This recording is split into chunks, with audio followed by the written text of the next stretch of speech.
Ladies and gentlemen, welcome to The Blade Job. This week we have a very special episode as we are joined by Matt Willis of the Matt Attack podcast, our first guest host, and we had a really fantastic time. Before we get into the fun, unfortunately on June 18th, 2018, the wrestling world lost a great in Leon White, known as Big Van Vader. I was always a huge Vader fan. Scott? He was one of those guys that was larger than life. Whether it's WWF, WCW, whatever promotion you saw him in, he was a big man. He was a powerful wrestler. Just, great look, unique look, and unfortunately, it was his time to head into the great locker room in the sky. He's up there having his matches with Roddy Piper, Macho Man Randy Savage. Oh yeah. So, Vader, you will be missed, and we ask everyone to please join us in a moment of silence for Leon White, Big Van Vader.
Ladies and gentlemen, after a week away, the Blade Job is back. We're back. Can you believe it? It's amazing. That was my fault, by the way. It was kind of your fault, but you did offer to do it the next night, but I was in a pissy mood because I didn't do it the day before. That's okay. Yeah, it happens. So, of course, please follow us on Twitter at The Blade Job Show, where we just hit over 1,000 followers, and that is fantastic. I want to thank everyone for joining us on this really weird journey right now. Okay, so we're going to start with at Nails of Adamant, Melissa, at MGB Pod. You know what, we'll save that for later. Those are the important two. Maybe Graham too, I don't know. Which, it's all the same. Scott, where can we follow you? I am at High Voltage 1987. It's always a good time. Tommy Collins is not with us. But please go to our Facebook page, facebook.com/thebladejob. Check out thebladejob.com. Subscribe to our YouTube channel. And, of course, wherever you get your podcast, leave us that nice review. That 5 stars goes a long way. Stitcher, Spotify. No, we're not on Spotify. We should be on Spotify. I don't know. That costs money, I'm being told, by a trash can. So screw that. I ain't got no time for iTunes, Google Play, all that happy stuff. You can check us out there. But even though we don't have Tommy Collins, we are not alone. We're not. Never. I'm never alone at this point. I was alone last Saturday for like 12 hours straight, and it was awesome. Sorry, bud. It was great. Oh, we were going to record Sunday. Okay, never mind. Yeah, no, it was awesome. Saturday was great. But we are joined today by the first guest host in the history of the Blade Job in 29 episodes. It took us to have a guest host. We are joined by at the Matt Attack UK himself, Matt Willis. Matt, thank you for joining us today. You are fucking welcome to have me, mate. See, I love it. I love it. It's funny because the only podcast I've been on other than my own was MGB. So I feel like I can only work with British talent. And the thing is, I'm also a PG podcast. That's my first F-bomb I've ever dropped on a podcast. I am so proud right now. Stick with us, kid. You can drop as many as you want.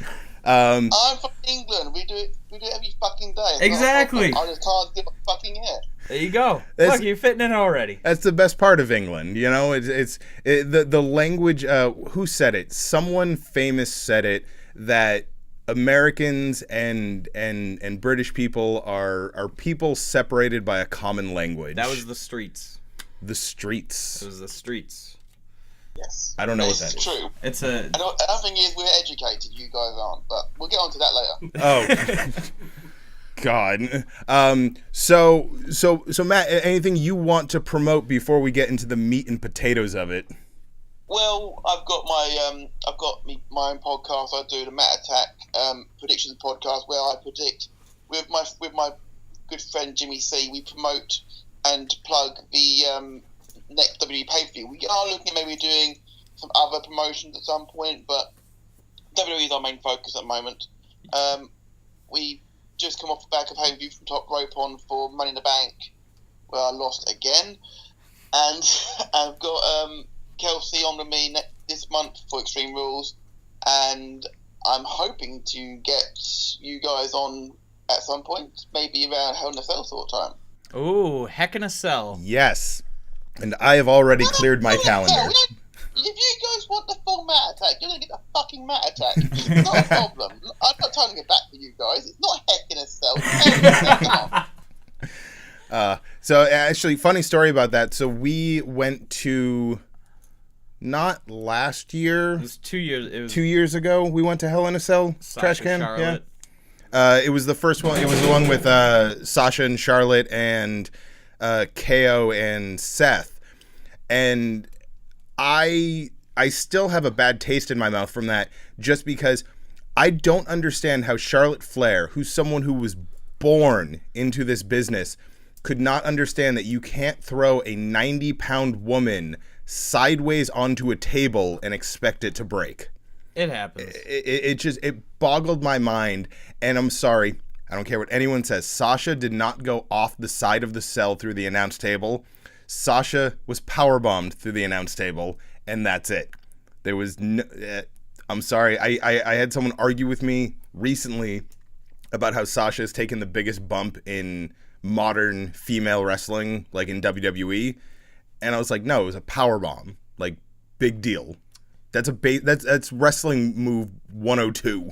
Yeah, that's pretty basic. But I mean, still through a table, it's a breakaway announce table. Yeah. I don't know. Stephanie's taking one every year at Mania.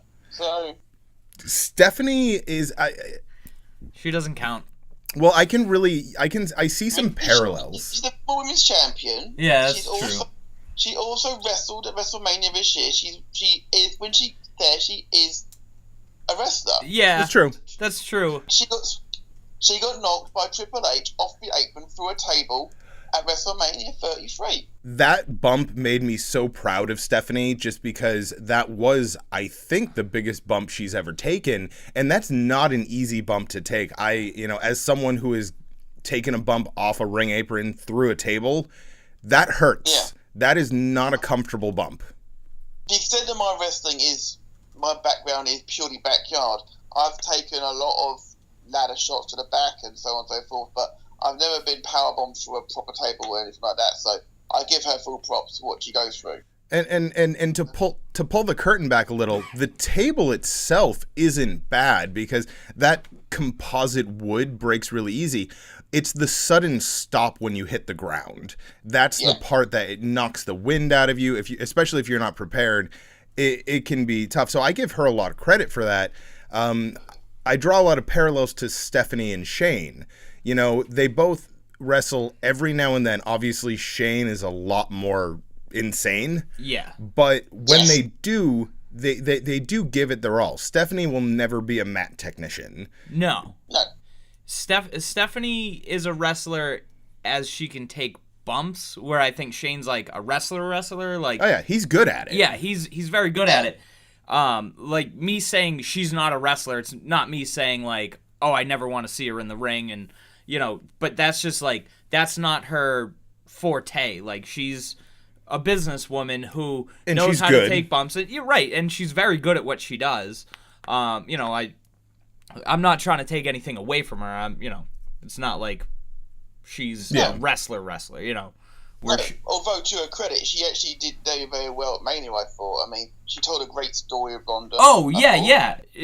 I feel like if she wanted to be like a proper wrestler and do it all the time, I have no doubt in my mind that she could be good at it. It's just, you know. Absolutely. You know, it's... I mean, do you imagine Shane? I mean, Shane versus AJ really was a match-stealing show they put on at WrestleMania 33. No way in a million years I thought Shane and AJ would steal the show at Mania, but they were probably the best match on the show. I agree. That was a good match. It was a good, you know. But was it good because it was good, or was it good because of how much it surprised us? I think it was good. It was solid. Like Shane McMahon, I mean, he's again more of a business person than a wrestler, but he's always, you know, been able to go with some of the biggest names and still put on good matches, which is, you know, not everybody can go in with The Undertaker, Kurt Angle, AJ, you know, anybody and be that good. But at the same time, on the other side of that, AJ is one of those guys who can put on a good match and he brings the best out of his opponents. That's very true. Yeah. Jinder Mahal's best match as champion was when he lost the title to AJ, in my opinion. Yeah. Oh, absolutely. He put a great match out of him. Yeah. Like, I mean, I've always been an AJ Styles fan. I'm one of the few people who can remember his 2 matches on Thunder back in the day. I just think AJ Styles is a guy who I don't think he even had to go to wrestling school to be a good wrestler. Yeah. I think he was just naturally gifted at it. One of those people who just wakes up and is good at it. Yeah. Yeah. You know, unlike me. Yep. I'm not gonna. But we have things we're going to talk about. Yes. Let's talk about something weird that happened over the weekend. The wrestling world, it's a dog-eat-dog world, man. It is, and thank you for that. Nakamura. Laugh, goddammit, trash can, laugh. After jobbing to AJ Styles repeatedly, Nakamura was forced to job to a dog. Shinsuke Nakamura bit backstage by a police dog at a house show in California. Somewhere, yeah. Who cares where? It was somewhere in California. How? I don't even know where to start. California's a big state. They have a lot of shows. It is, but now I've heard, and correct me if I'm wrong, Matt and Scott, that I've heard that Shinsuke is not pressing charges. Yeah, I haven't heard anything about that. I hadn't even heard of it until about half an hour ago. So yeah, it hadn't really made the news over here at all. So it's and from what I hear is they were doing the usual sweep backstage, which the police always do, and statement immediately. I personally, as the real me, not the fake character you get on the show, do support the police. But as a character, fuck them. But as a character, screw everyone. They were doing their normal sweep, which is their job, and they went in to sweep one of the locker rooms, and Nakamura was there alone, as far as I understand. And as far as I know, the dog just went after him, which sounds really weird. I'm wondering if Nakamura maybe had a scent on him that maybe smelt like something the dogs would go after. I have no idea.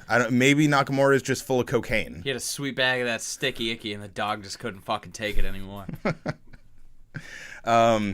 So that was weird. Apparently he is okay. No charges or anything like that, which says a lot about his character, because I know a lot of people would probably say, "Sweet, I'm about to get a bunch of money from the state of California." Where did he get bit? Do we know? In the leg, I think. Yeah, I think it was his lower leg. Actually, I know it was his lower leg. Because he appeared. I say if it was quite a serious one, that could put him out of action for a while. Yeah, I think he's gonna miss a few house shows, but they're in Japan now. Which sucks, because I think they filmed SmackDown in Japan for next week. Yeah. And he wasn't able to perform, which, I mean, that sucks. You're home, and you can't perform. Really hurt them. Yeah, I'd be pretty bummed, but Where's he from? Kyoto? He's Japan, yeah. Yeah. yeah, he's billed from Kyoto, I think. Yeah. That is a bummer, but I think it's cool seeing on Twitter all the people, taking pictures with New Japan stars and things of that nature. What was that's pretty Bayley neat. and Naito? Yep. That was awesome. Bayley and Naito. The Miz and Fat Ass Masa. We just segued. We did segue. Bayley. And now that we're pointing it out, it kind of fucking defeated the whole purpose, but that's okay. This is a segue. Ready, go. Segue. So, Matt, did you have a chance to watch Monday Night Raw this week? I've seen enough of it, yes. So, I've seen enough of it, yes. That's what I said about 2 years ago. I've seen enough of this. My favorite quote at this point from Miss Bayley is officially, "You ain't shit." And, oh God, stop messaging me. Who was it? Ringside Rant. Bailey's complaining. She heard us. She was like, hey, don't bring up the fact that I said a naughty word on WWE television. I know. Now my daughter's going to start swearing. What the fuck? All right, I got to mute that conversation. She's never heard swears before. Oh, yeah, no, because you and Kirsten. Oh, yeah. Kirsten. Shit. I'm never going to be able to say your wife's name right. That's okay. I don't care. You've only known her for like You 15 don't need years. to. Just don't say it in bed. It's fine. Yeah. Yeah. Well, Mrs. Perkins to you. So what you're saying is when I'm sleeping with your wife, I have to call her Mrs. Perkins? Absolutely. Okay. Out of respect for you, I will do that. There you go. Is this a heel turn for Bayley? Matt, we're going to start with you. Yes, I think it is, but no, I don't think it should be. Explain. The person to turn heel here is Sasha, and it should have always been Sasha. But the way Bayley went after her, it's going to be Bayley, and I don't see how you can turn the hugger into a brawler. So Completely repackaging her in front of our eyes. The way I look at it is, if this is a heel turn for Bayley, WWE might be trying to pull the shock like when Hulk Hogan turned heel in WCW. It was something that would never, ever happen. And now I am not comparing Bayley and Hulk Hogan. Okay, because like different caliber of stars. You've got the lovable hugger and the racist old man. Yeah. So The racist, homophobic old man. True. That's right. True. Say your prayers, take your vitamins. I don't like black people. Come on, Hogan. What happened to you? That's right, brother. Oh, God. Someone recorded it. That's not what I mean. He hasn't changed. He already was that way. He's not changed. That's how he fucking was. He was just a good actor. That's all he was. In Mr. Nanny, he was rubbish actor. That's true. It's weird because I mean maybe it was my age. I'm about the same age as you, Matt. I'm 32, and so when I was first getting into Hulk Hogan had already been around Don't for. say that phrase again around the fact he's homophobic. Right? You might get offended by you getting into him. It's true. Like I got into Hogan already halfway into his career, so I wasn't a Hogan fan when I was watching WCW. I was more of a Sting fan. I was more of a the time like Arn Anderson for the older guys, and for like Ric Flair and Rick Rude when he came over. Like those were the guys I liked. So I was like, Hogan was always kind of cool. It was still cool to be a part of him turning heel for the first time in his superstar career. Yeah, he was a heel way back. He was a heel. I think he started in AWA as a heel. The first Ted DiBiase Hulk Hogan match. Back DiBiase was the babyface. It was in like '79. Yeah. And Hogan was the heel. Which I find. DiBiase as the babyface, it doesn't sound right, does it? I guess it was like amazing. Like Ted DiBiase was just one of those guys who could just do whatever. Well, that's why he was such a good heel too, is because he was charismatic as shit. He was phenomenal as a heel. He really, really was. I mean, I didn't start watching wrestling until 2000. I really came to the party late in my life. I mean, I was 16 when I started for my first ever wrestling match on TV. So I've gone back and looked at the stuff, and I'm like, fuck me sideways. This is ridiculously awesome stuff back then. How has it gone from that to Alicia Fox versus Kelly Kelly? Yeah, I think we were. I don't know if you were involved, but we were having a conversation on Twitter recently about the divas as they were, and it was just a mess. I mean, that was like, No. at least before the divas, it may have been overly sexualized, but they were good wrestlers. They Trish were Stratus, solid. Lita, Chyna. I love Chyna. Yep. And before that, Alundra Blaze, of course, as well. Oh yeah. Yes. I still remember. Or Medusa, we should call her, of course. Medusa, we should call her. Yeah, Medusa in WCW. And anywhere but Egypt.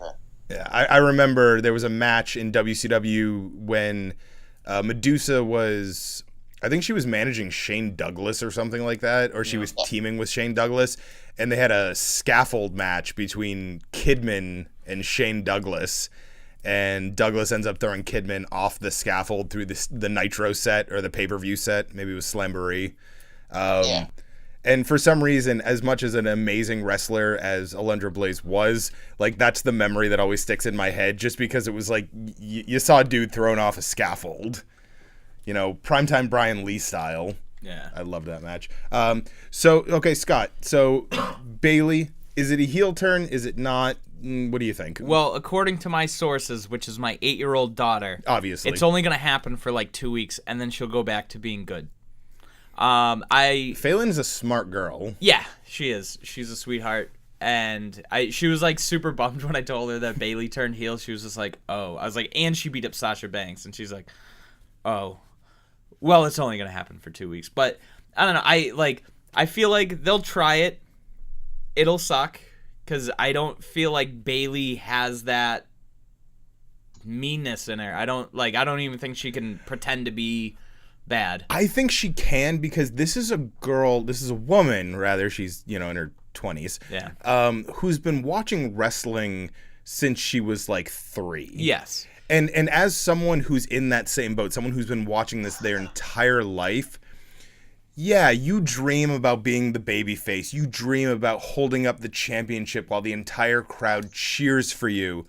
But you also dream about being that cutthroat heel, not giving a shit what anyone thinks about you. Yeah, I don't know. I have a hard time going from hugging and fucking wacky waveable inflatable arm tube men to you ain't shit. I don't know. I like it. Well, if I may transition this quite beautifully using a blade job trope, I will cast your mind back to WrestleMania 19.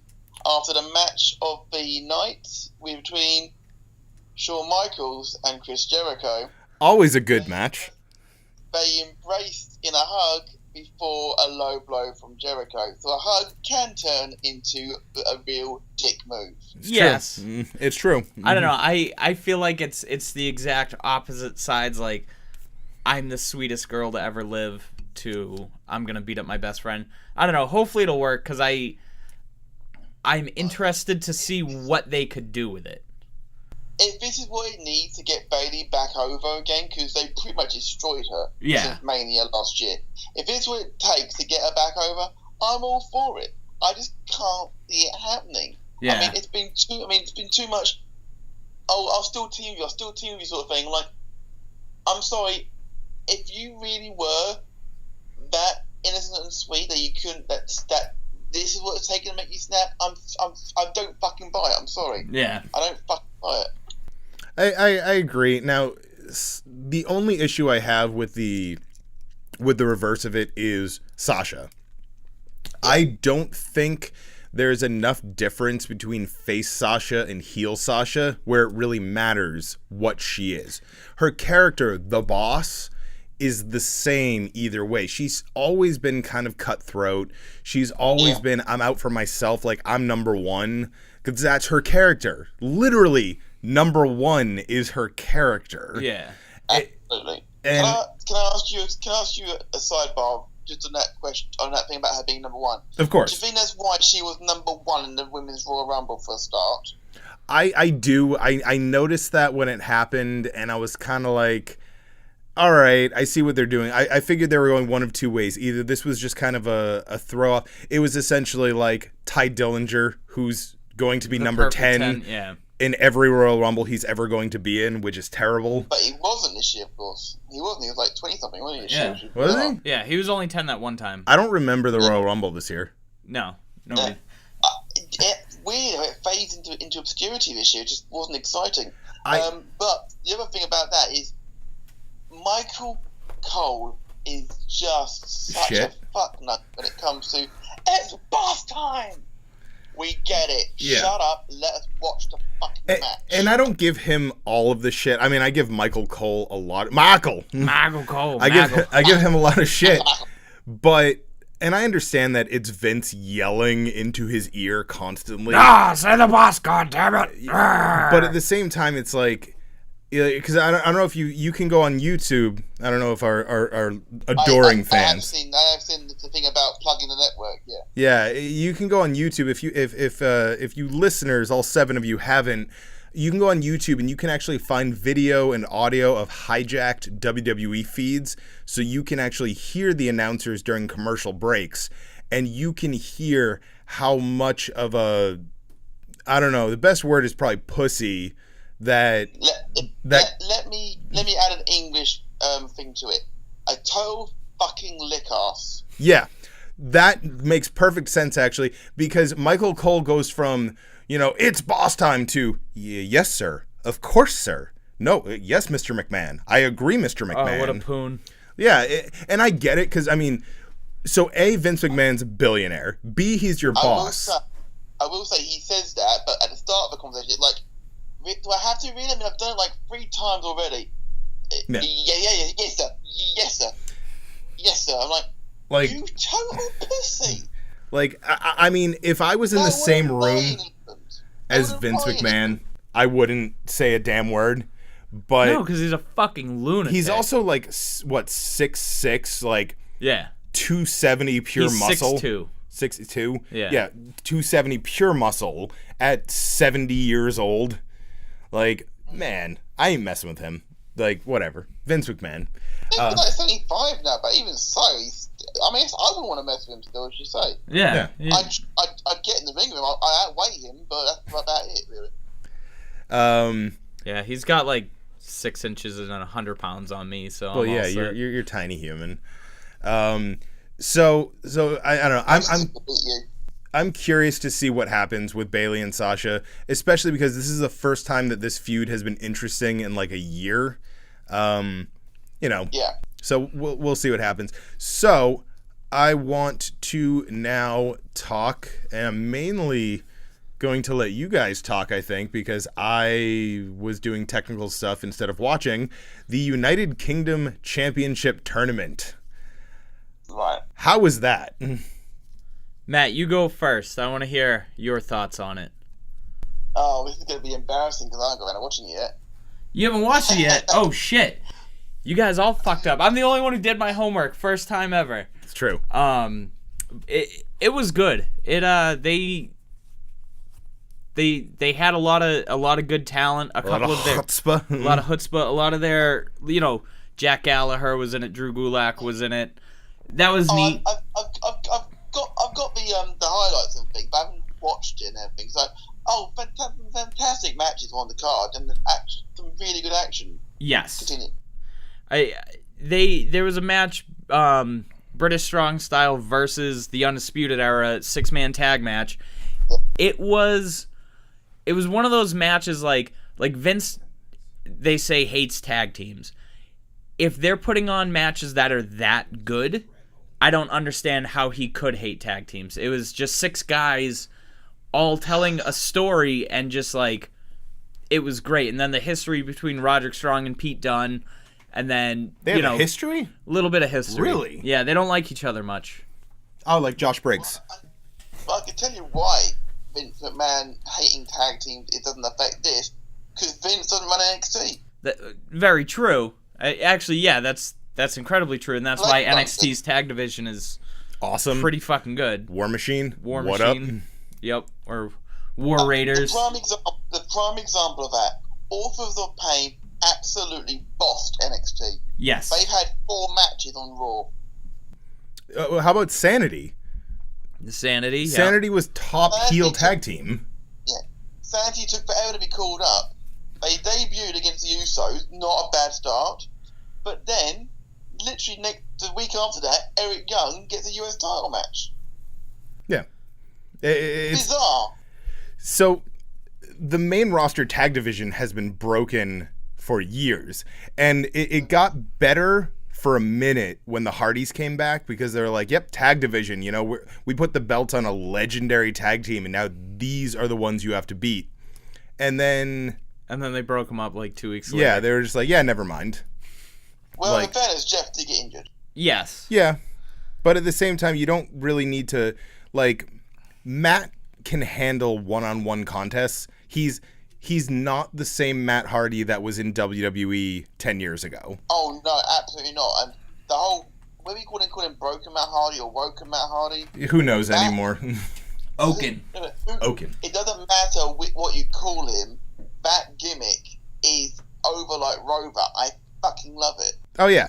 Now, you know, the broken gimmick in TNA was I think what saved TNA from going under. And it also saved Matt Hardy's in-ring career. Oh, absolutely. Because he reinvented himself in a way that I don't think anyone has ever done. Like, there was such a 180 to his character, and it was so original. Absolutely. You know, it wasn't a rehash of a gimmick that someone else had used, which is 90% of gimmicks in wrestling. He came out of the gates with something completely different, completely out of left field, and something people weren't expecting, especially from him.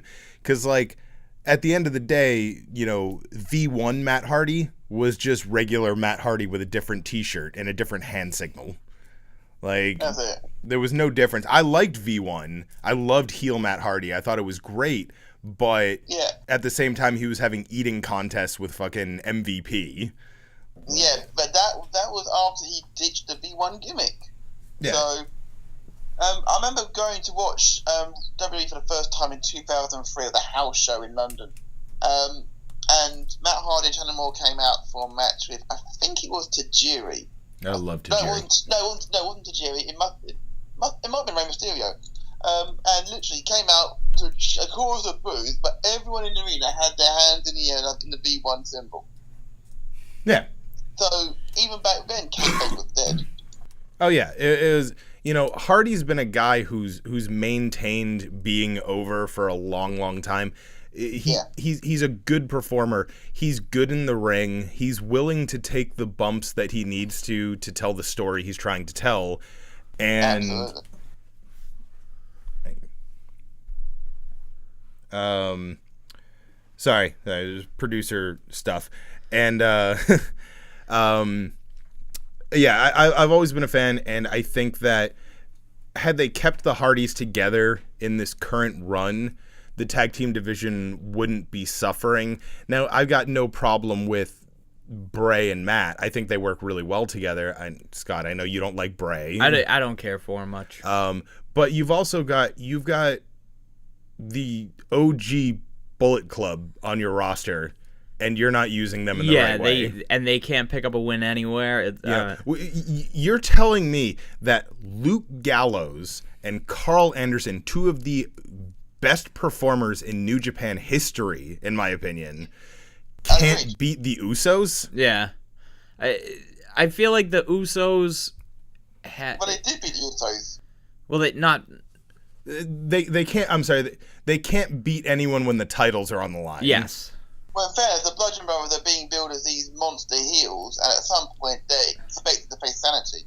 So they're probably trying to build up the tag division a bit, the tag team champion a bit more. But at the same time, it does offend me to see Anderson and Gallows, who earned the tag team title shot, relegated to the pre-show.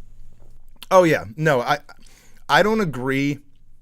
Any of your title matches, I don't care if it's the women's, I don't care if it's the tag teams, I don't care if it's the Universal, I don't care what title it is, should not be on the pre-show. If the Universal title ever gets defended on the pre-show, I will do my next Matt Attack naked in the middle of Clacton Town Centre. It is never going to fucking happen for a world title. But Vince McMahon is Looney the Fruitcake, so who knows? Well, yeah. I mean, they've opened pay-per-views with world title matches. Yeah, that was the main event. They just showed it first. Opening a pay-per-view with a world title is different to putting on a pre-show. Yeah. Oh, absolutely. Absolutely, but maybe that's part of Brock's contract. He only wants to work between, 7 and 7:30, so... 7 and 7:05. Got you with it. Lesnar. Yeah. Lesnar needs to go away. So... The one thing that I really want to say, going back to that topic that we completely abandoned, with the UK Championship Tournament. Oh, yeah, we started talking about that. How dare WWE spoil their own show? Yeah. Are you kidding me? WWE posted the results on social media, and not just click here for results. They said, oh, hey, Mustache Mountain's tag team champion. The fuck, dude? Yeah. Especially on, a bulk of their audience is here in the States, and that show came on during the day, so people are at work, or, it's summertime now, so kids aren't in school, but it's the middle of the fucking day. I didn't get to watch it till I got home. No. With greatest of respect, guys, we have to stay up until 1 in the fucking morning to watch your shows. It's true. No, hold on. They spoiled it during tapings a week before. Jesus fuck. I fully get that. But complaining about the time of day it's being screened, you guys didn't get the back of you. No. We got our comeuppance when we had the Greatest Royal Rumble, and now we're gonna have our comeuppance. 5 o'clock in the afternoon for us, so it was about time we had a decent time for our show. But I think we're all getting screwed with the Australia crap. Yeah, that's gonna be on. It'll be 4 days from when we think it is at a different time. Matt, let me ask you. Australia doesn't make sense. Do you watch any of the New Japan shows? That's more Jimmy's bag, to be fair. My co-host for the Matt Attack, Jimmy C. He's a massive fan of New Japan. He pretty much orgasmed over the Dominion pay-per-view. I've got to admit, I know what happened, but I haven't seen it because I've been doing a massive run of days at work. I haven't got a chance to see it.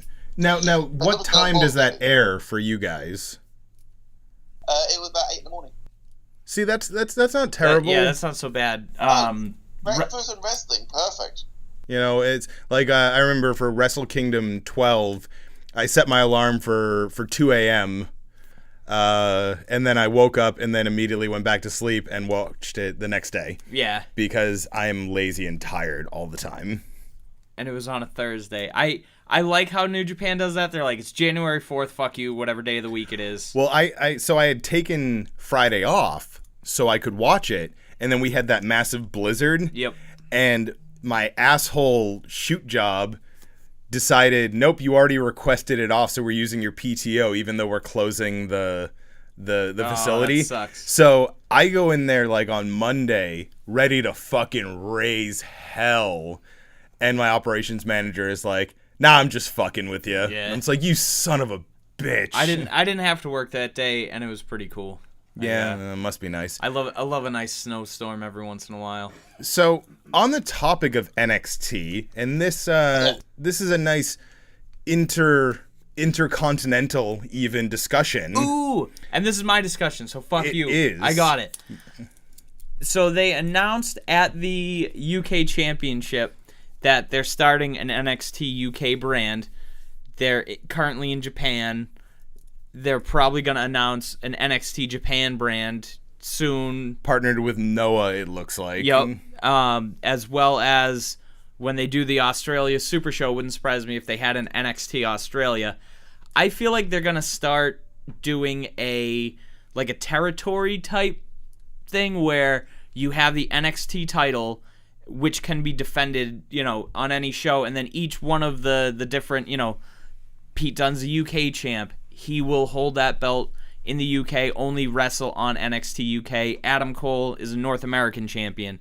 Then they'll probably a Japan still do champion. the takeovers with the cross territory. Yeah, but just like a regular show, every once in a while the main title will show up in the UK, it'll show up in Australia, it'll show up in Japan, and just like on a regular weekly taping, it'll be defended then, and then each promotion will have its own semi-main belt. They'll have their North American, their UK, their Japanese. Which I think is pretty cool. It's sort of NWA style, but it's bankrolled by a crazy billionaire who lets his son-in-law, who's actually really good at running wrestling shows, run it. So, I don't know. I like the idea. I just wish that NXT would actually nail down where it's going to be filming, because it's touring. Because NXT in the UK, they've announced where it's going to be going. It's going to be going all over the country for filming. And some of the places I know quite well, the buildings in question, and some of the buildings are very, very intimate. Yeah, we're talking about people. Yeah, they do that around here. Like you'll see pictures of, that guys will post on their Twitters, and it's a hall with a regular like drop ceiling. It's not like a 30-foot high ceiling. It's just a regular 10-foot high ceiling, and that it's very intimate. It's basically like an indie show. It's just WWE running it. Yeah, like the Lowell Auditorium isn't huge. That is not a big. No, the Lowell Auditorium's only like 5,000. Well, that's the thing about house shows I've been to in the UK. House shows in the UK are still held at 10,000 plus venues. Oh, and traditionally around here they are too, but like the NXT stuff is typically held in like smaller style venues. Slightly, yeah. Like. Do you think then that's possibly part of the reason why, or maybe even the entire reason why, people in NXT, such as Sanity, Authors of Pain, not so much Seth Rollins and etc. like that, but why certain talents just don't make the transition? Because No Way Jose, for example, was the party bus in NXT. Yeah, I'm not massively up on NXT history. I've got to give you that, but it works there, but it doesn't work on the main roster. Could it be because the size of the venue, the more intimate crowd, isn't there in WWE? Well, so, I've been to a lot of independent shows. I've been to ECW, I've been to WCW, I've been to WWF. The size of the room definitely does affect the experience. Now, as it comes to, like, certain gimmicks, I don't think that should matter.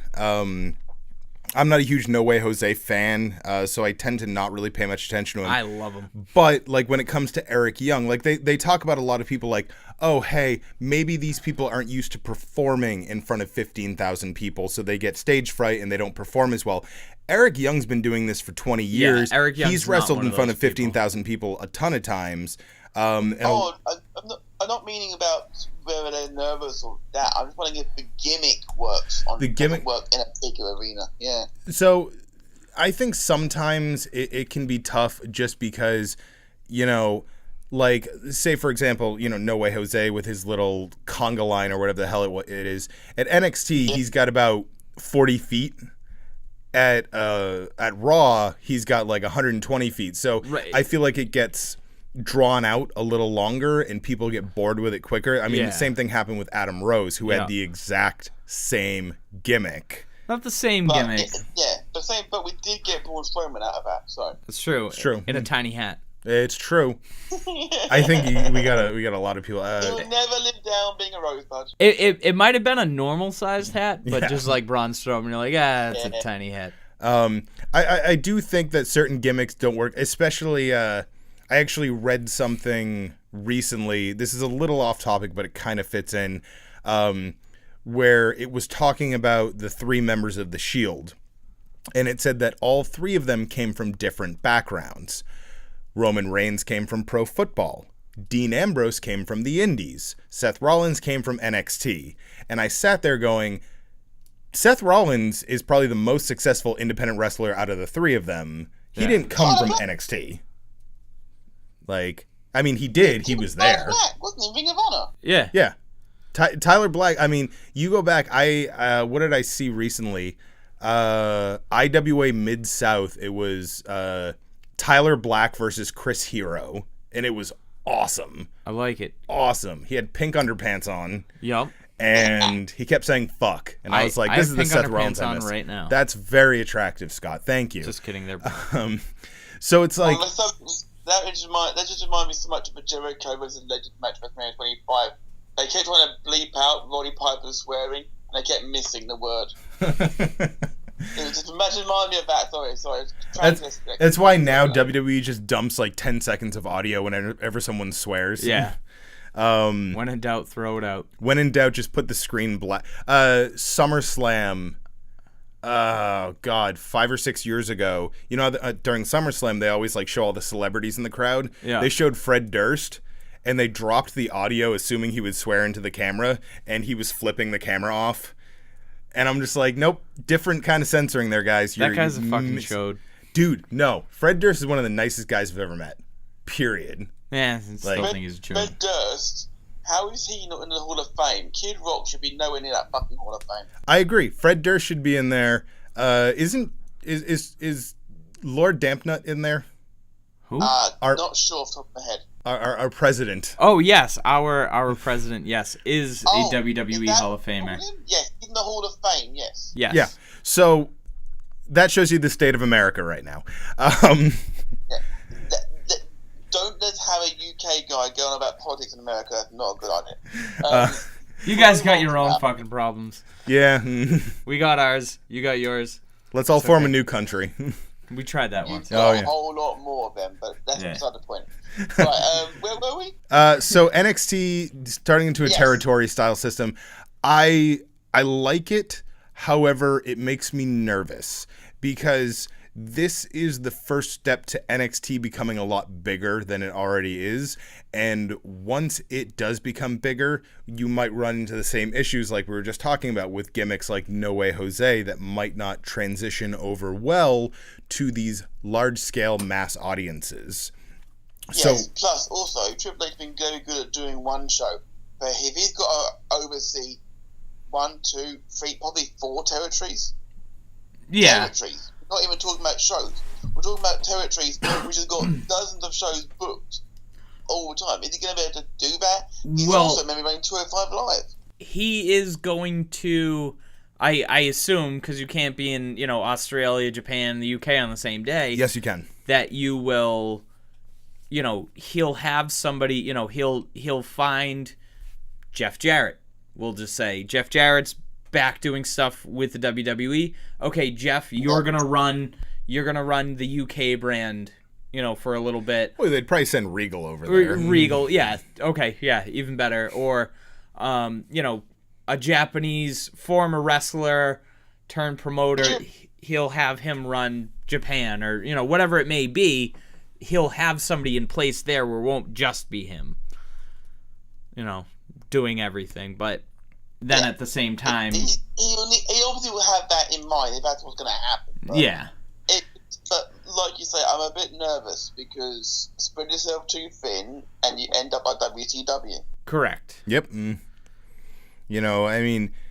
It's WWE has this, and I'm talking as a whole, as a company, they have this mentality of what things are. It doesn't matter if they're equal or not in the story wise. Raw is the flagship show. SmackDown is the B show. It always is. It always has been. It always will be, because that's the way Vince looks at the company. 205 Live is your C show. NXT, it's like a D+ show. NXT, it doesn't matter that it is usually higher rated than, hell, even WrestleMania. It will always be developmental to Vince. And I hope it stays that way. I do too, because as long as it remains developmental, Vince doesn't give a shit about it. I fear what's going to happen to Ricochet.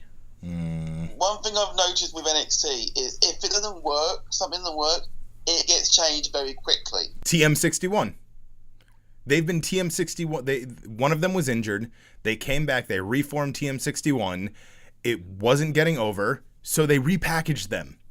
They gave them a week off, and they repackaged it. It was the smartest thing they've done, because now They're winning matches, and people are actually getting behind them as heels. And they're really good at wrestling. Very good at professional wrestling. Yeah, that's the problem, and that is the problem with Vince's pet project, isn't it? Let's face it, because he's main evented 4 WrestleManias back to back. He's a very, very good wrestler, but the fact of the matter is, we don't like him, Vince, because you force him down our fucking throats till we vomit. It's true, and I'm wondering. I'm trying to think back. Has anyone ever been in more main events this close together than Roman Reigns? No, never. Hulkster. Hulk doesn't count. He was never in 4 consecutive. Like, this is crazy. It's madness to me, because so I was having this conversation recently about, at the end of the day, WWE, Raw, SmackDown, pay-per-views, whatever, it's a scripted TV program. There's really not a lot of difference between WWE and, 24. They're scripted television series about characters doing certain things. There you go. Now, when a television show has a bad season, there's nothing they can do about it because they filmed all of this ahead of time. WWE has the ability to change their stories, to change their characters on a week-to-week basis.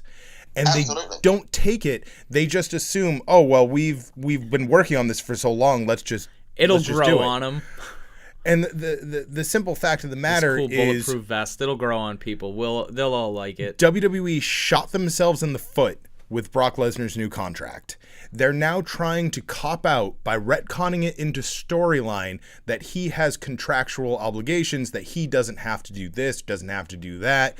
But in reality, it's not a storyline. It's real because he gets to choose the dates he works. So he's legitimately holding the Universal title hostage.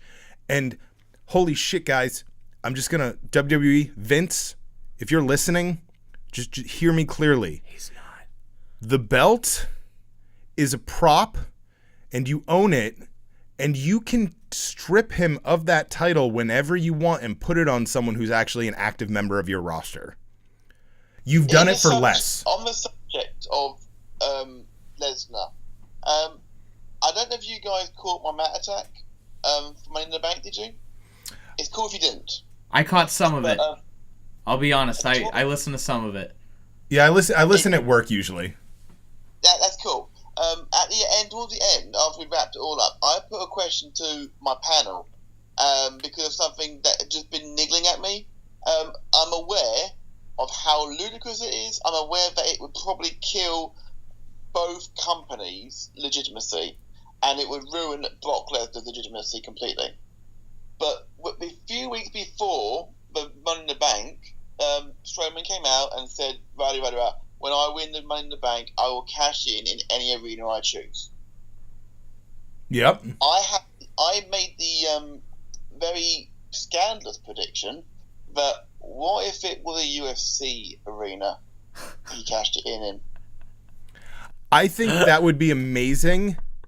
Honestly, that was the response I got. It would be amazing, but it would never work. I think it would be the funniest fucking thing in the world, in the history of the world. Yeah. Just, But it would ruin UFC legitimacy completely. And the funny thing about that is the only reason I think it wouldn't ever happen is because Dana White is a giant prick and all he does is shit on pro wrestling. True, but how much money would he make out of it? How many WWE fans would tune into UFC to watch it? Oh, especially because their pay-per-views are like $70.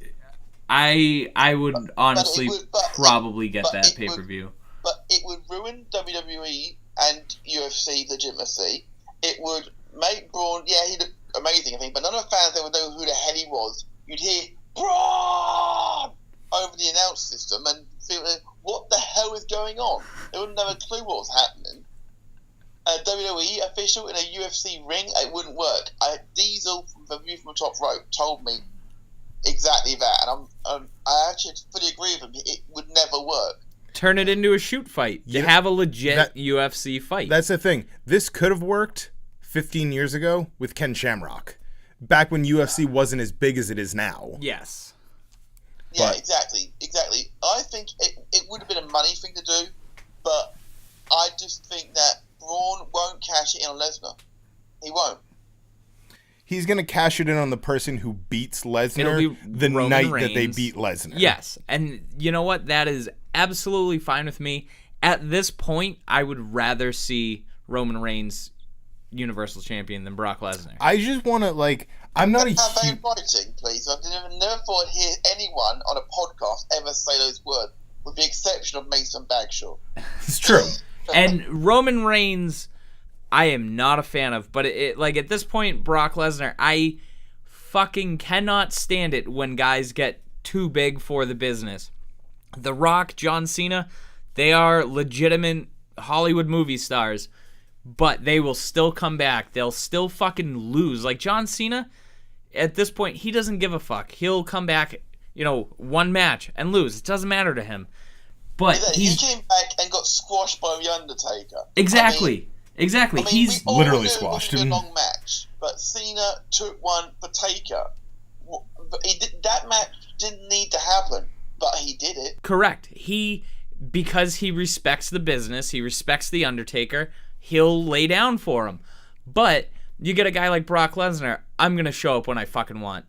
I don't know. I have no time for guys like that. Talking about the respect Cena, gives, the Undertaker was not, there for that feud. He was there for the match. I think that not being there brought out the best promos Cena has cut in quite some time. His promos against the Undertaker were great. Yeah. Absolutely. Cena promo work against Taker was fantastic. If you cut out the one he did with Roman for last year, that really intense 15-minute back and forth they did. Oh, that was great.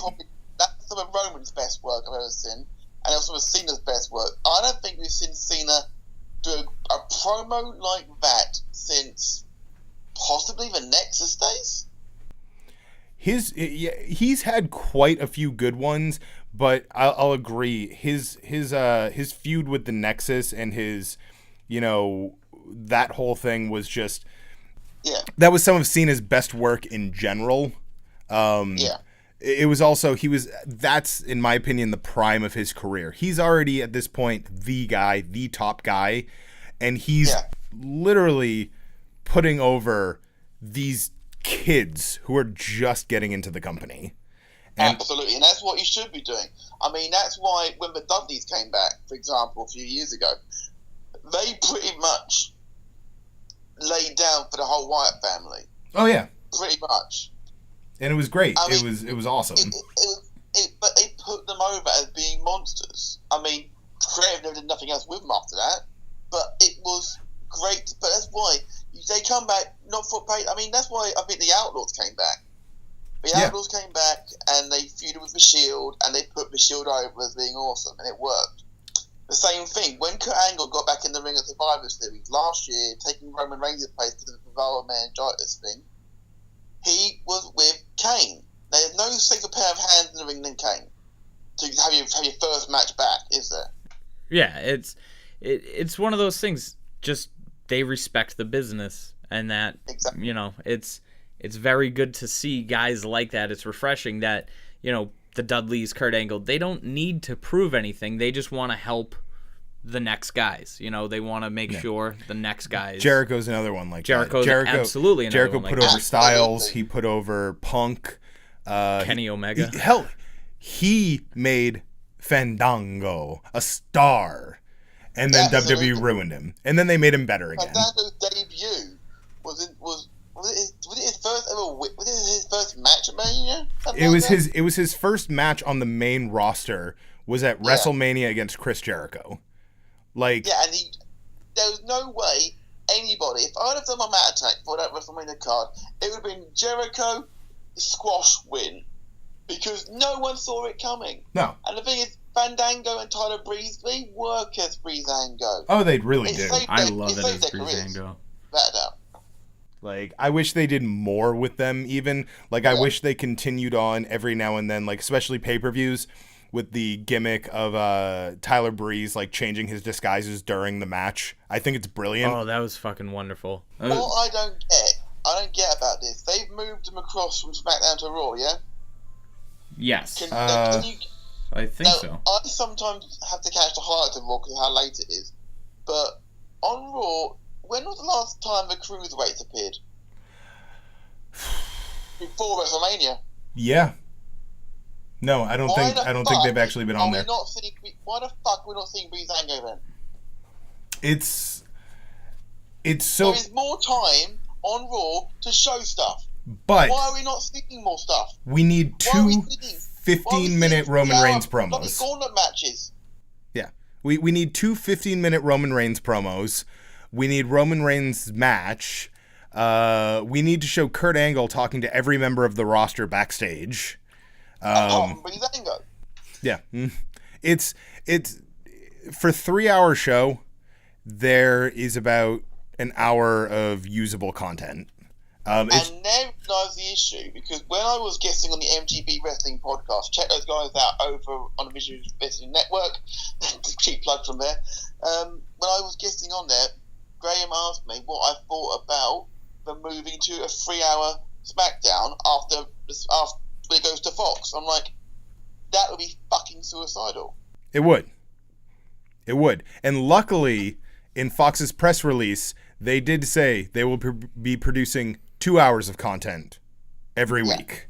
So absolutely. I mean, SmackDown could always have that block filled with 205 Live or NXT off the network. It could fill that extra hour if they were to do a 3-hour content thing. That wouldn't be a problem. But Raw had the advantage going into their 3-hour permanent format. They'd done 3-hour specials of Raw in the past. Yeah. They'd never done 3 hours of SmackDown. And getting onto SmackDown, even when it was on Thursdays and Fridays, and yes, I am starting to get on my soapbox, SmackDown was always filmed on a Tuesday. Always has been. Apart from the 9/11 special, when it was done live on a Thursday. It's always been live on a Tuesday record. Moving everything to a Friday is logistically a nightmare, and that's probably why Fox bid so many billions of dollars for it, because they knew Vince would need a massive amount of ass kissing to actually move everything across the week. Yeah, and it's. I mean, I know how Fox works. That Monday, Tuesday, Wednesday, Thursday are their prime, time slots. Yeah, Friday night is the death slot. Oh, it always has been for every show. Any show moved to a Friday night time slot is typically off the air within a year. Obviously, that's not going to happen to SmackDown. Absolutely not. SmackDown won't, but it's not going to see the ratings spike that they expect. It won't. Unless, but we've been proven wrong before. True. I mean, SmackDown's got a lot of good things going for it at the moment. It really does. SmackDown has been a lot better. So we'll see. I mean, we still got to December. Things can change between now and then. Yeah. Who knows? Yeah. But we are out of time, unfortunately. Already? We've been doing this for over an hour. No shit. So, but this has been fantastic. Matt, I want to thank you very much for being with us. This has been absolutely brilliant. I've enjoyed every moment of this. It's really kind of nice and refreshing to have someone with a different set of views, or not necessarily a different set of views, but a different take on the same nonsense that we're usually talking about. It's been an absolute pleasure. Am I okay to make a little plug for myself while I'm here? Absolutely, You may plug everyone that you want. Absolutely. Thank you very, very much. Right, you can find me over on the Visionaries Wrestling Network on iTunes. You can find all the other shows on that network as well. View from the Top Rope, MTB Wrestling Podcast, Caden Nation, Ringside Band, etc., etc. You can find me every month, Thursday before a pay-per-view. Me, Jimmy C, find him at Judgment_Jimmy, and a selection of guests who come on to try and kick my ass as usual. That's basically what it is for me. You can find me at the Matt Attack UK. I would always be happy to talk to anyone, and usually I'll deal with these 2 or 3 if it's ever third one ever turns up to have an argument with me. Oh, I'll be there. Yeah, and that's one thing that we want to bring up, that lately it's been getting even better, is follow us on Twitter. Follow Matt on Twitter. There are a lot of really great conversations happening on our little corner of wrestling Twitter right now. Between us last night and Matt, who else? View from the Top Rope, Mr. Warren Hayes. The guys from the Over Yet podcast, Sam and Dan, they are fantastic. Oh, they really are. Well, Graham's always good. Graham's always good for a British laugh. We've got so many good people. I've known Graham for years. We met for a UK radio show of sports-based punditry. We were fans of that, and that's how we became really good friends. And that's where both our podcasts came from. Really? I didn't even know you liked wrestling until we started the podcast. So, wrestling brings us all together. It really does. As Finn Balor likes to put on his butt, wrestling is for everyone. And I agree with him. Finn Balor's butt. Oh, God. Swoon. Did you see the injury? His tailbone? Yeah. Ugh. Oh, right in the butthole. Power in the butthole. That is it. We'll move on from that before I start glazing over my eyes. So that is it for us. Ladies and gentlemen, thank you for joining us. We will be back next week with some more stupid nonsense. Hopefully, maybe, unless we get canceled. The network's always up our ass. We do it ourselves. Good night, everybody. Good night. I'm out of it.